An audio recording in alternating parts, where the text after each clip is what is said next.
My boss told me that she needs a ballpark figure, but I don't understand what this means. Is this an idiom? I'm Teacher Mike. I help adults like you learn real English that they can use in their daily lives.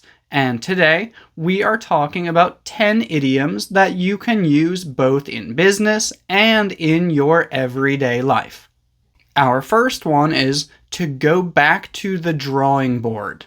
A drawing board is basically a desk that artists and designers use when drawing on large pieces of paper. So to go back to the drawing board basically means that our plan or idea is not going to work.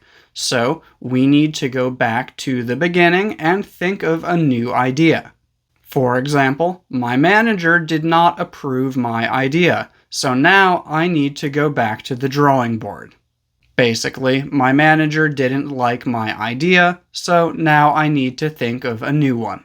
The next idiom is to keep someone in the loop. I'm not sure where this one comes from, but it basically means keep me updated. Tell me if anything important happens or if anything changes. For example, I'm going to be away from the office for a few days, but I want you to keep me in the loop, so please CC me on all of your emails. The kitchen appliance that you heat your pots and pans on is called a stove, and the part that gets hot is called the burner. When someone says that they are going to put a project or task on the back burner, that means that they are going to stop focusing on it for a period of time so that they can focus on something else instead. For example, we are putting training on the back burner for a few weeks.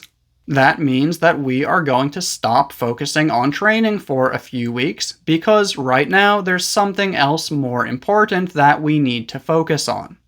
To bring someone up to speed means to make sure that they have all of the new and important information about a situation. For example, welcome back. We made a few changes while you were gone, but don't worry, Hugo is going to bring you up to speed. That basically means Hugo is going to tell you about everything that has changed. When someone tells you that their hands are tied, this basically means that they do not have the permission or authority to do something. For example, maybe someone on your team has a problem, and they want you to do something to help them, but you are not allowed to do that thing. You might say, I'm really sorry, but my hands are tied. When a sailor starts learning how to sail a ship, they need to learn which ropes control which part of the ship. So to show someone the ropes means to teach them all of the basic things that they need to know to do their job. For example, welcome to the team. This is Stephanie. She will be showing you the ropes for the next few days. When there's a standard process for doing something, it's usually written down somewhere. For example, in a handbook. So when we say that someone does something by the book, this means that they follow each step and they do everything the correct way. They do everything perfectly and they don't take any shortcuts. For example, we are being observed today, so please make sure to do everything by the book. When we say that something is not going to fly, this means that a plan, action, or behavior is not going to be accepted. Someone is going to disagree with it, or tell us that we are not allowed to do it. For example, I know you like to call people dear where you come from, but that's not going to fly around here. That basically means you can't call people dear around here. If you do that, people are going to dislike you. To see eye to eye with someone means that you have the same views or the same opinions as them. For example, although my manager and I don't always see eye to eye on everything, we still get along well.